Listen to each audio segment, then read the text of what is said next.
Almost live from New York. It's Hollywood Squares. 2:31, it is not over. Those are among the CBS News election night headlines of the hour. It's the Late Late Show here on election night. The polls are now closed everywhere. Todos. Round and round it goes. Who gets the electoral vote when and from exactly where? Nobody knows. But this is what's still hanging out there. Florida, Wisconsin, Arkansas, Oregon, Washington, and Iowa. We call them the decisive six.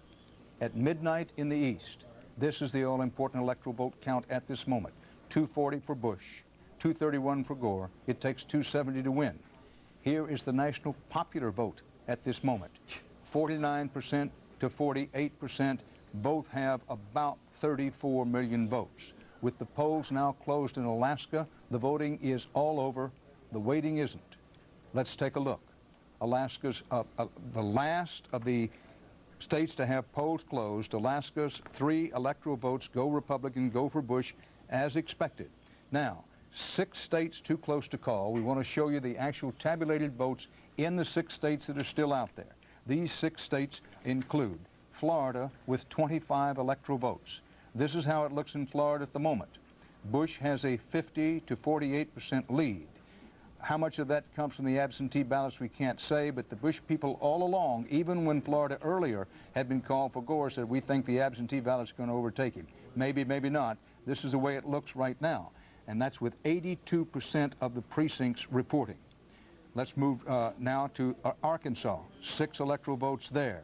Gore leads 48 to 47% in Arkansas. Then we move on to Wisconsin. 11 electoral votes in Wisconsin. If we can get it up, this is how close the race looks in Wisconsin at this hour. Gore leading in Wisconsin, 48 to 47. Nader is tearing up Gore in some states that Gore almost absolutely had to have, and Wisconsin is one of them. However, this state is undecided. It's 11 electoral votes are still up for grabs. Now we move on to Iowa. 7 electoral votes in Iowa. The polls have been closed for a long time. Gore leads in Iowa 49% to 48% in the struggle for the 7 electoral votes in Iowa. In Oregon, a state where what many thought might be Ralph Nader's strongest state, the polls closed in Oregon about an hour ago, a little more than an hour ago. Bush leads Gore 48-46 with Nader 4% of the vote. That's with 40-some-odd% of the precincts reporting. So Oregon's 7 electoral votes right at the moment on the basis of actual votes in and counted is shaded toward George Bush, but too early to say that Bush is in fact going to carry Oregon. And the last of our decisive 6, the state of Washington, 11 electoral votes up there in the Evergreen State. And this is how close it looks in Washington if we can get the actual vote totals up.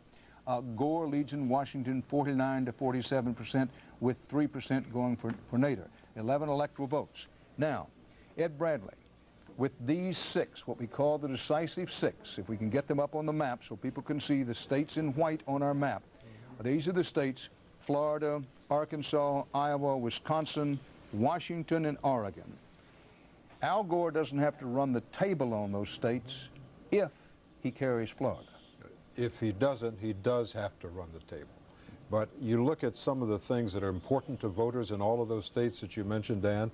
Qualities like honesty, Bush wins. Qualities like strong leadership, again, Bush wins. Qualities like good judgment, Bush wins again. In all of these states that you're talking about. And you say, how close is this race? Just looking at these numbers now, in Florida, with 82% of the vote actually counted, and they've had about 4.5 million votes. They're roughly about 100,000 votes apart in Florida. That's how close it is. Now, folks, so you clearly understand it's advantage Bush, but it has been for quite some time. Can he close the deal? We just simply don't know. Bush has 240 electoral votes. That's with Alaska's just in 3 added. Gore has 231 with 270 needed to win. Take you back to the map because it's important to understand. Florida has 25 electoral votes. Even if Gore were to lose Florida, mathematically, he could still win. He'd have to run the table, get Arkansas, Iowa, Wisconsin, Washington, and Oregon. That's if Gore was to finally lose his Florida. Arkansas President Bush. 6 electoral votes drop in Arkansas, and they go for Bush. Now, does that mean Bush wins? No, it means he goes to 246 electoral votes to Gore's 231. Now, we said before that Bush was sort of camped at the 5-yard line. He moves down to about the 3-yard line. Can he stick it in? We don't know. Florida, Iowa, Wisconsin, Washington, and Oregon now get down to the decisive 5, since Arkansas, Bill Clinton's home state, has gone to Bush. Now, Governor George Bush, Karl Rove, and the others around him bragged, there's no other way to put it, all along in the campaign, we will carry the home states of Al Gore and Bill Clinton. They put up, and they delivered. They put up, now they can shut up, because they've won the 6 electoral votes in Arkansas and 11 in Tennessee, and can simply sit back and say, listen, we told you we were going to do it, and we did it. But the election isn't over. Closer and closer, Bush moves to the decisive 270 electoral votes, but there are enough out there in the states where the polls have closed, but no decision yet, for Gore still to win. It's odds against, but it can be done. Leslie Stahl, what do we know about control of the House? Well, we don't know anything definitively. Best guess, and it is a guess, is that they will pick up not the 7 they need, but between 2 and 4. This will tighten the margin in the House between the two parties and make it, Dan, nearly impossible for the new Speaker, if it's Denny Hastert as the Republican, to really get anything done. The two parties are going to be that close to each other. But best guess, the Republicans hang on. Well, speaking of Dennis Hastert, the Speaker of the House, the Republican Speaker of the House, he is with us now. Speaker Hastert, thank you for joining us. Leslie Stahl has just said, well, it looks like the Republicans will gain control of the House, keep it there, but it's going to be awful hard for you or any other speaker to get very much done. Do you agree with that? Well, we were able to get some things done this year with a Democrat president and only at one point a 5-vote majority in the House. We balanced the budget for 4 consecutive years. We paid down the debt, $354 billion. We didn't touch a penny of Social Security or Medicare trust funds. That's a pretty good record. It's never been done before in any Congress.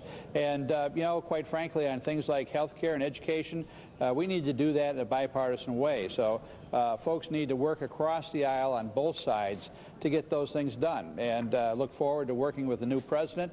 We're going to have a long wait tonight to see what our margin is in the House, and certainly who becomes President of the United States, but I'm cautiously optimistic. We've been able to protect some of our seats in Kentucky and North Carolina and a couple other states where we thought we were very close, plus we picked up a few seats. So we feel pretty good so far. Speaker Hastert, you don't mind if I call you Coach, but Speaker, if it turns out that you have a Republican president, a Republican-controlled Senate, even if Dick Cheney is the margin, and a Republican-controlled House, that's good for the country? Well, it never happened in almost a half a century. And I think the issues of tax relief, tax reform, balancing the budget, paying down the debt, education reform, health care reform are some things that we can do, and we'll be working on that right away to get it done. Dennis Hastert, Republican Speaker of the House, thank you for being with us, emphasizing that My pleasure. It now looks as though the Republicans will maintain control of the House, but with a very, very narrow margin. The electoral vote count at this hour, 246 for Bush, 242 for Al Gore. Washington State goes for Gore, keeping his hopes alive. 11 electoral votes in the Evergreen State. The motto up there is by and by, and in the sweet by and by, as it turns out, for Gore, he gets Washington's 11 electoral votes. Is it too little too late? No person